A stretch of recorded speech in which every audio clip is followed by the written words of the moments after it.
అస్సలాము అలైకుం వరహమతుల్లాహి వబరకాతుహు రబ్బి ఇష్రహ్ లీ సద్రీ వయస్సిర్ లీ అమ్రీ వహ్లుల్ ఉఖదతం మిన్ లిసానీ యఫ్ఖహూ ఖౌలీ.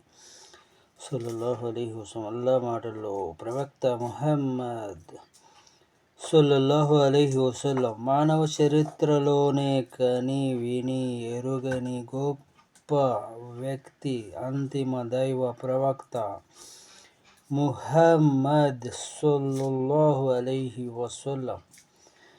ఆయన జీవితంలో ఈ ఘట్టం ముఖ్యమైనది కాదు అని చెప్పడానికి వీల్లేదు.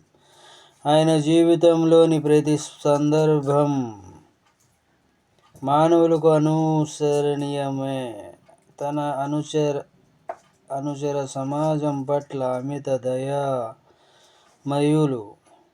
ఆయన సర్వలోకాల కోసం ఆయన కారుణ్యమూర్తిగా పుట్టించబడ్డారని అంటూ దివ్య ఖురాన్ ఆయన్ను ఘనంగా కీర్తించింది. అల్లాహ్ ఆయన గురించి దివ్య ఖురాన్లో ఏం చెప్పాడో, ఆయన్ను ఎలా సంబోధించాడో క్లుప్తంగా అర్థం చేసుకుందాం. కారుణ్యమూర్తి. దివ్య ఖురాన్లో అల్లాహ్ అంటున్నాడు, ప్రజలారా, మీ దగ్గరకు స్వయంగా మీలో నుంచే ఒక ప్రవక్త ముహమ్మద్ వచ్చాడు. మీకు కష్టం కలిగించే ప్రతిదీ అతనికి బాధ కలిగిస్తుంది. అతను ఎంతగానో మీ మేలు కోరేవాడు. విశ్వాసుల ఎడల అతను వాత్సల్యం కలవాడు, దయామయుడు.